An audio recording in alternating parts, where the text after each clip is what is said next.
Bon, et bien, bienvenue à tous et bonjour sur ce petit épisode de présentation. Aujourd'hui, on va parler, ça fait déjà quelques mois qu'il fallait que je fasse ça, là j'en profite qu'il fait un peu beau. Et du coup, je vais vous parler de cette application. Alors, on va faire hop, le petit enregistreur d'écran. Donc, on a plusieurs choses quand on rentre dans ce menu de Kalimoto. On a la possibilité, on a trois possibilités. On a trois possibilités.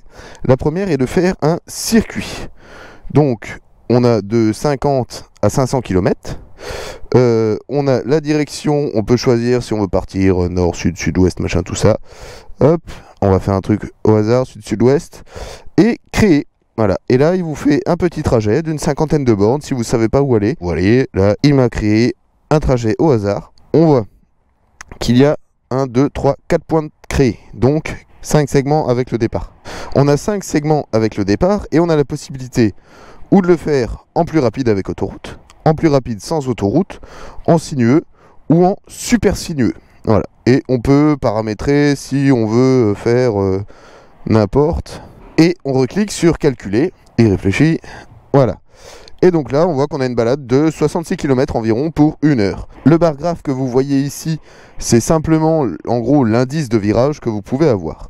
Ensuite, ou vous l'enregistrez, ou alors vous partez, ou vous la programmez pour plus tard, mais on peut pré-programmer ces balades comme ça. Ensuite, on peut calculer sa balade, donc lieu de départ, lieu d'arrivée, sinueux, super sinueux. Donc on peut faire, hop, je te dis une connerie, on va faire jusqu'à Dabo. Hop, Dabo. Ok, là il va me chercher Dabo Grand Est, super sinueux, calculé, et voilà. Il m'a créé un itinéraire, 35 km, une demi-heure, beaucoup de virages, on voit. Et ça c'est déjà plutôt pas mal. Ensuite on a la possibilité, bien sûr, pendant que vous roulez, quand vous faites démarrer, vous pouvez faire ça. Vous pouvez ajouter aux favoris, ajouter la station suivante, ajouter une station service. Donc station suivante, c'est la station la plus proche. Il nous calcule les stations-service au hasard, les restaurants, les relais motards, enfin, il y a pas mal de petites étapes automatiques à mettre.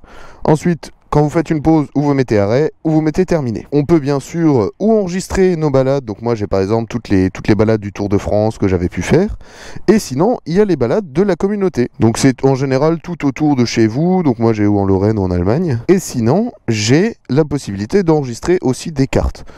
Donc c'est des cartes de France, des cartes que vous avez en hors connexion. Donc vous avez Europe, Afrique, Amérique, enfin vous avez pas mal de cartes. Je crois que vous en avez une gratuite ou un département gratuit pour le mode classique. Ensuite vous avez le mode premium. Donc le mode premium vous débloque les parties, ne serait-ce que le mode super sinueux. Il vous débloque pas mal de petits trucs que je vous remettrai encore en description parce que j'ai un peu tout zappé. Mais en gros le gros plus du mode premium, c'est vraiment ce mode sinueux, super sinueux, qui vous fait passer par des endroits de ouf. Et c'est ce que j'ai utilisé pendant mon Tour de France. Ensuite vous avez la petite feature sympa qu'on va faire ensemble. Voilà, donc ça c'est le mode suivi, c'est-à-dire que vous partez et vous enregistrez vous-même votre balade. Donc si comme moi vous voulez enregistrer les tracés, quand j'organise des balades, des trucs comme ça, je fais suivi, j'enregistre et après je peux vous les partager. Donc ça se présente très simplement, donc là vous n'avez pas d'indication de direction parce que c'est vous qui créez votre route. Vous avez la possibilité d'avoir ici les mètres parcourus, le temps parcouru, la vitesse instantanée, l'altitude instantanée, l'altitude max et minimum, la vitesse moyenne, et je crois que vous avez ça sur les 4. Oui, voilà, on peut mettre ça, on peut paramétrer très simplement cette petite chose qui est très pratique, ma foi. Donc, je pense que ce qu'on va faire, on va se faire un petit itinéraire au hasard, et on va se faire un petit circuit très court de 50 km créé. Alors, on va faire un tout petit tour, hein, histoire de démarrer, annuler, et on va se mettre là. Vous avez le vrai feeling de l'application. Donc, c'est un truc qui est fait pour les motards, donc c'est très lisible, hein. Vous avez la possibilité d'avoir votre vitesse moyenne. Moi, on va mettre la vitesse instantanée, et puis on va y aller. Donc je vais pas vous faire toute la balade, mais je vais vous parler un peu plus de l'application pendant qu'on roule. Tac, allez, contact. Allez, on est parti. Donc comme je disais, c'est vraiment une application qui est vraiment faite pour les motards, hein, parce que on l'a utilisée avec Audrey pendant le Tour de France, et n'espérez pas prendre cette application par exemple avec des camping-cars. parce qu'on est passé à des endroits où franchement, même déjà en voiture, c'est un peu chaud pour se croiser, mais alors en camping-car, laissez tomber, bien que l'idée pourrait être louable. Sinon, on a par endroit le GPS qui nous indique quand on rentre dans une zone de virage un peu sympa, où la route, au lieu d'être en jaune, est encadrée de 2 petites bandes rouges. Je ne sais pas si j'arriverai à vous le montrer sur le tas, mais enfin bon, on verra bien. Donc les points très positifs, comme dit, c'est que c'est écrit en gros, c'est très lisible. En général, il n'y a pas de souci à se perdre, hein. On repère bien les routes. Le seul truc, comme je dis, c'est que c'est vraiment fait pour des balades motards. Par exemple, les autoroutes avec cette application, c'est assez compliqué. Parce que je pense par rapport à Google Maps ou autre Waze, où c'est vraiment bien expliqué sur les autoroutes, les sorties, les numéros de sortie, tout ça, c'est vraiment très très lisible. Enfin, je me suis pas une seule fois paumé ou trompé de sortie avec Google Maps. Là, le problème, c'est que on sent que c'est vraiment fait que pour les petites routes. Tu vois, là, ça te dit tourner dans 600 mètres, mais c'est tout. Ça te dit pas tourner sur D600 ou sur direction tatata. Parce qu'en général, par exemple, Google te dit tourner à droite, direction D600, direction Pétaouchnok-les-Bains ou autre village insolite. On a beaucoup moins ça, donc quand on est sur une petite route où il n'y a pas 4000 intersections, c'est très facile. Quand on commence à rentrer sur des 4 voies, alors bien sûr, on essaye d'éviter au maximum les 4 voies. Enfin, moi, je sais que je prends très très peu les 4 voies, mais quand tu es malheureusement obligé et que tu prends ces 4 voies, ça devient un peu compliqué. Donc oui, donc bien sûr, on a la possibilité de voir la vitesse, toutes les indications sont assez sympas. On peut zoomer, dézoomer sur la carte en temps réel, bien que je vous déconseille fortement d'utiliser, de manipuler votre téléphone pendant que vous roulez. Mais à l'arrêt, par exemple, on peut déjà zoomer ou dézoomer quand on est, je dis dans une connerie, mais dans les bouchons ou dans des villes ou autres, qu'on veut un peu voir comment ça se passe. Alors oui, on voit, on laisse aussi, toujours quand vous roulez, l'application laisse une trace. C'est-à-dire que vous voyez que ça laisse une petite trace bleue. Donc vous avez toujours en mémoire les routes que vous avez déjà prises. Pour le coup, c'est vraiment une application qui force à l'exploration, où tu dis tiens, par là je suis pas passé, à explorer vraiment tous les coins près de chez toi. C'est vraiment très sympa. Le mode super sinueux te fait vraiment passer par des routes incroyables que tu soupçonnes pas. Et ça, je trouve ça vraiment super sympa. Donc voilà, là, vous voyez sur le screen de l'écran, on a quitté le col de Saverne. Le col de Saverne était compté comme route sinueuse. Et là, la route était très belle, très propre par rapport à d'autres routes que Calimoto peut nous faire emprunter. C'est vraiment compté comme une grosse route. Et quand vous passez en mode super sinueux, l'algorithme de Calimoto privilégie énormément ce genre de route surlignée. Le mode super sinueux est de mémoire à 5 € par semaine. Alors justement, certains vont me dire ouais, 5 € par semaine, ça fait 20 balles par mois, c'est un peu cher pour une application GPS.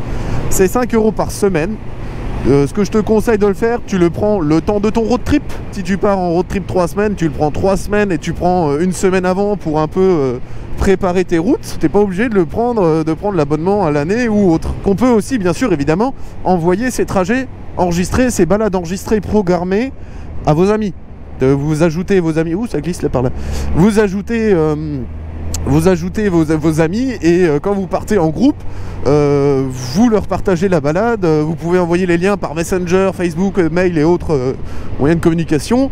Il n'y a aucun souci. Moi je sais que oh putain, il y a un truc chelou sur la route. Moi je sais que maintenant quand j'organiserai des balades et que j'aurai le temps de faire les repérages avant, on fera comme ça. Je mettrai le lien de la balade sur la page Facebook et vous y aurez accès. Comme ça, ceux qui ont un support téléphone pourront sans problème suivre, pas se prendre la tête, prendre de l'avance, rouler à leur rythme. Enfin, je trouve que c'est vraiment un plus de pouvoir partager ça. On peut partager, bien sûr, comme je vous avais montré, les trajets enregistrés, les traces que vous créez dans Suivi, quand vous allez dans Suivi. Ça, on peut bien évidemment partager. C'est pas compté comme super sinueux parce que c'est vous qui le faites. Donc ça, c'est très bien. Ensuite, vous verrez à la fin de cette petite balade qu'il y a un récapitulatif de votre balade avec vitesse max, altitude max, angle, accélération, freinage. Alors bon, les données valent ce qu'elles valent, hein. C'est pris sur l'accéléromètre du téléphone et compagnie. Donc ça vaut un peu ce que ça vaut. Mais l'idée est très sympa. Évidemment, le GPS, donc vous avez vu, là, il n'y a pas du tout de réseau. Ah, ça y est, là, ça revient. Le GPS t'enregistre le tracé et même si tu n'as pas de réseau sur la carte, tu as toujours la route. Même s'il n'y a pas de réseau, il y a toujours la trace. Donc vous ne voyez plus la route, c'est un fond blanc avec juste la trace rose.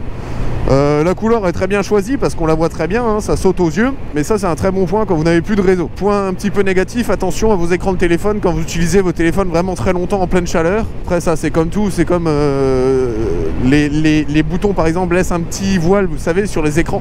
Alors ça dépend peut-être des technologies de l'écran, mais moi je sais qu'en plein été par 40 degrés le téléphone a légèrement imprimé des voiles. Maintenant je les vois plus, mais je sais que sur le coup ça faisait un peu bizarre quoi. Sinon il n'y a pas grand chose d'autre à redire. Je sais que les routes par lesquelles on passe sont franchement très sympas. Tu vois, une petite balade, tu sais pas quoi faire, tu vois qu'il fait beau, tu veux découvrir un peu, hop, ça t'invente un itinéraire aléatoire qui est très sympa. Donc non, moi je regrette pas du tout cette application, c'était franchement top. Alors Qualimoto, je valide. Je valide. Et là, tu vois, on repasse en mode super sinueux, la route est encadrée de petits traits orange. Et donc quand vous roulez avec Qualimoto, le mode là, les routes que l'on prend actuellement, c'est compté comme mode sinueux. Donc tu vois, tu as vraiment très peu de lignes droites, les routes sont en bon état. Alors après ça c'est en fonction des régions, hein. C'est roulant, c'est propre, franchement moi j'apprécie grandement. Le mode sinueux, c'est... Tu peux rouler à 90, 100 sans problème et rester dans de la petite arsouille très sympathique. Le mode super sinueux, nous on avait fait ça sur Tour de France comme vous le savez, et on avait des moyennes entre 30 et 40 km/h. Donc on était en rythme road trip, donc pas forcément grosse arsouille. On se traînait pas trop la bite, mais ouais, 30-40 de moyenne sur une journée, c'est pas dingue. Et il faut savoir aussi quand il annonce les temps de trajet, si vous planifiez des journées complètes, les temps de trajet sont annoncés bien sûr sans pause. Donc quand vous voyez que le GPS vous annonce, j'ai une connerie, mais 6 heures de route, déjà c'est 6 heures de route à une moyenne bien poussée et sans les pauses. Donc sur les temps de trajet proposés par l'application, rajoutez 1 heure. Comme ça vous êtes tranquille et vous n'arrivez pas, vous n'êtes pas coulé à l'arrivée quoi. Les routes sont très bien annoncées, c'est très lisible, on voit très bien les épingles et tout le bordel. On est très peu surpris par les virages. L'avantage de cette couleur rose, ça peut paraître un peu déroutant au début, mais c'est vrai que c'est très lisible de loin. On voit de très loin les épingles et les routes qui nous attendent. Donc on est beaucoup moins surpris par les virages. On apprécie grandement. Donc oui, petit plus, c'est vrai que ça annonce les radars. Alors ça annonce tout type de radars, hein, de feu, de vitesse, voilà. Mais ça les annonce uniquement les fixes. Ça peut être un petit plus pour éviter les petits rappels, ça peut servir. L'application n'est pas faite pour ça. Quand on avait fait le road trip, il y a des radars qui étaient plus à jour. Tu sens que c'est pas fait pour ça, c'est pas un avertisseur de radar, c'est un créateur de balade. Tu vois, et ça c'est le genre de route que le mode super sinueux est capable de te faire prendre. On est beaucoup plus dans ce genre de petites routes, petits chemins. Et c'est pour ça que par moment tu te traînes à 30-40 de moyenne. Parce que là tu vois, je suis à 70, je suis bien. Même un peu freiné parce que tu sais pas trop dans quel état est la route. C'est vraiment des routes qui sont très peu empruntées. Ça c'est vraiment les petites routes proposées par le mode super sinueux. Mais c'est vrai que quand tu prends des petites routes comme ça c'est quelque chose que je pourrais vous faire prendre. Si jamais il y en a qui veulent des petites balades type champêtre, tu vois. Vraiment des balades découvertes, tu passes dans les coins comme ça, c'est vraiment mignon. On peut rouler à des rythmes très cool sur des routes de ce type. C'est vrai que c'est très cool, moi j'adore vraiment ce genre de route. C'est vraiment ça que j'aime dans les road trips, c'est de taper ce genre de route en pleine forêt. Moi j'adore. Et tu vois que là effectivement la route du fait de son étroitesse, du fait du nombre de virages, est comptée comme route super sinueuse. Tu vois qu'elle est encadrée en rouge ce coup-ci. Donc là c'est du super sinueux. Par contre ouais, il faut faire très attention. Ce genre de route, attaquez pas comme des bourrins parce que du fait que c'est les routes qui sont très peu utilisées, leur vêtement est des fois très propre, hein. Tu vois que leur vêtement en soi là il est dans un très bon état, mais il est sale. Il est sale parce que c'est en forêt, parce que bah voilà, c'est comme ça. Donc vraiment Qualimoto, le mode super sinueux, je vous le conseille si vous voulez taper ce genre de route. Si maintenant vous êtes en montagne, bien sûr, il va vous proposer des sales cols, il va vous proposer des cols très roulants, mais il va aussi vous proposer des cols très peu fréquentés. Enfin nous, je vois, on en a fait, il n'y avait pas de grand monde qui passait dessus, tu vois. Là, tu vois, sans le savoir, on vient de taper un petit col. C'était le col de la tête du Christ. Bah tu sauras, col de la tête du Christ, c'était ici. Voilà, cadeau. Bon, à cause du froid, j'avais plus de batterie, donc cette fin de vidéo se fera dans mon petit garage au chaud. Du coup, je voulais vous montrer aussi comment ça se passe à la fin de chaque balade. Donc quand vous terminez, Qualimoto enregistre toutes vos balades. Vous pouvez les supprimer ou les enregistrer ou pas, mais ça enregistre quasiment automatiquement les balades. Vous pouvez les retrouver dans mes balades. Voilà, mes balades. Et là, vous voyez, hop. Et donc, vous avez la synthèse de la balade. Donc, le circuit que j'ai fait, on voit 44 km, 42 minutes. Donc, je peux, par exemple, voilà, plaisir, tac, paysage, tac, état des routes, tac. Voilà, allez, on va mettre tac. Et enregistrer. Ensuite, on peut mettre forêt, sinueux, voilà, enfin, on peut choisir, oui, voilà, on peut choisir trois trucs. Donc hop, on va mettre ça, voilà. Donc on a la vitesse moyenne, 62 km/h, la vitesse max, 107, dénivelé montant, dénivelé descendant. Donc en général, vous voyez, c'est à 2 mètres près, c'est juste parce que je suis parti et arrivé au même point. Donc techniquement, il devrait y avoir à peu près la même chose. Pour ce qui est l'accélération et le freinage, donc je sais pas pourquoi, c'est toujours 15 mètres max seconde, toujours la même accélération et freinage. Donc je pense que en fait, j'arrive juste aux limites du gyroscope. L'angle max, 31 degrés. L'altitude max 462 mètres, l'inclinaison, enfin on a vraiment le détail de chaque balade. Et on peut mettre un petit mot avec, voilà, avec le petit truc, c'était cool. Voilà, ça fait plaisir. Et voilà. Et donc ça, après, vous pouvez le partager hein, via les réseaux, Facebook, machin, tout le tintouin. Et donc moi, je pense que je partagerai tout ça comme ça. Donc moi, j'espère que ce petit épisode vous aura plu. J'espère que la présentation de cette application assez sympa vous aura plu. Et puis, comme dit, maintenant, je pense qu'à chaque fois que je proposerai une balade, je l'enregistrerai. Et comme ça, vous aurez chacun la trace si vous voulez la faire avec moi et prendre votre temps ou passer un peu de vent, ou ne serait-ce que la faire un autre jour, ça peut toujours être très sympa. Donc voilà, moi j'espère que ce petit épisode vous aura plu et je vous fais à tous des bons gros V, bien massifs des familles.